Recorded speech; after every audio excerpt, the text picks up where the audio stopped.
ओम नमः शिवाय। एकादशी सावन का, वो भी कृष्ण पक्ष की, जब सावन का समय, सावन का दूसरा सोमवार और साथ में एकादशी का खूबसूरत संयोग, ये बन रहा है कामिका एकादशी, जो 21 जुलाई को है। तो इस दिन आप भगवान श्री हरि के चरणों में अपने को अर्पित कीजिए।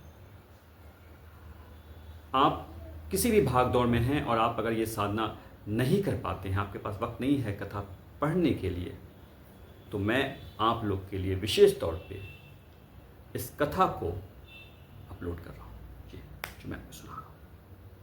आप इसका सिर्फ श्रवण कीजिए और अपने हाथ में तुलसी पत्र को रखिए, और जब आपको मौका मिले तो श्री हरि के चरणों में अर्पित कर दीजिएगा। आपके जीवन में फल ऐसे ही मिल जाएगा। करके देखिए। अब मैं आपको बताता हूँ कि वो कथा क्या है। कि एक बार धर्मराज भगवान कृष्ण से पूछते हैं कि हे माधव, कृपया करके आप श्रावण मास के कृष्ण पक्ष की एकादशी का नाम, उसका महत्व और व्रत विधि बताइए, जिससे मुझे लोक और परलोक का कल्याण प्राप्त। तो भगवान श्री कृष्ण बोलते हैं कि बहुत समय पहले की एक गांव में एक कर्मठ लेकिन क्रोधी स्वभाव का क्षत्रिय था।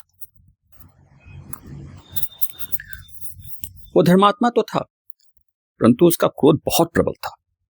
एक दिन गांव में किसी ब्राह्मण के साथ किसी वाद विवाद में वो इतना क्रोधित हो गया कि उसने उस ब्राह्मण की हत्या कर दी। हत्या के बाद उसे बहुत पछतावा हुआ।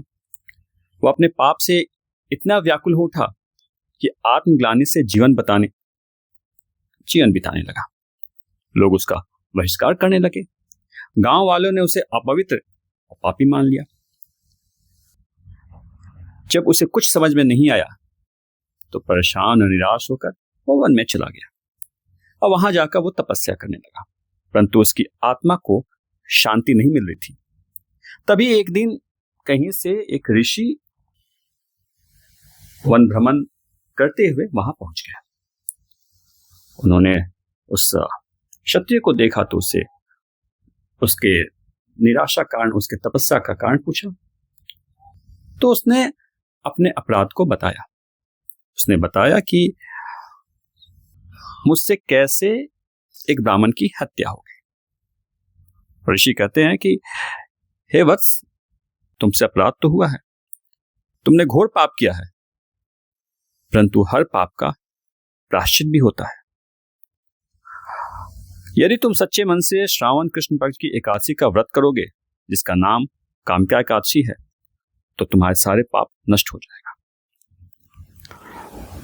तब उस क्षत्रिय ने श्रद्धा और भक्ति के साथ उस कामिका एकादशी व्रत, रात्रि जागरण और सिर्फ विष्णु पूजन किया। उसके पाप उसी समय तत्काल ही जलकर भस्म हो गए। उस दिन से उसका मन शांत, हृदय पवित्र और आत्मा निर्मल हो गई। भगवान की विष्णु की कृपा से उसे मोक्ष की प्राप्ति हुई।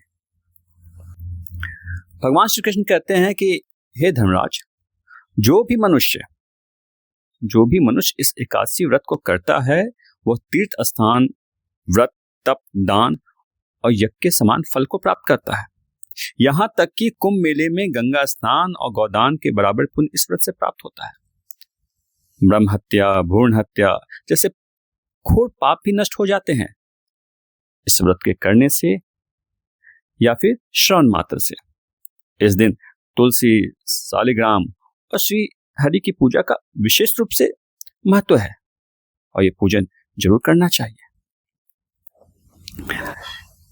यहां तक कि इस व्रत को करने से पितरों की शांति, भूत प्रेत बाधा और बहुत से रोग शोक निवारण हो जाता है। ये उसके लिए भी बहुत प्रभावी है। इस व्रत को सुनने के बाद जो हाथ में आपने तुलसी पत्र रखा है, उसे आप भगवान विष्णु के या फिर भगवान श्री कृष्ण के चरणों में अर्पित कर देते हैं। अगर आप किसी सफर में हैं या ऐसे परिस्थिति में हैं कि आप अर्पित नहीं कर सकते हैं तुलसी पत्र को, तो आप इसे अपने पास रखिए और कल दूसरे दिन अगर आपको जहां मौका मिलता है आप इस तुलसी पत्र को आप वहां पे भगवान विष्णु या श्री कृष्ण को अर्पित कर सकते हैं। ऐसा आपको जरूर करना चाहिए, क्योंकि हम जिस भौतिक जगत में रहते हैं हो सकता है कि सुनने में ये विश्वास ना हो, लेकिन इसका महत्व इतना है कि जब आप ये प्रयोग करके देखेंगे तो आपको स्वतः जिंदगी में कितना बड़ा परिवर्तन होगा वो आपको समझ में आ जाएगा। इसलिए इस प्रयोग को बिल्कुल कीजिएगा। जय श्री कृष्ण। ओम नमः शिवाय।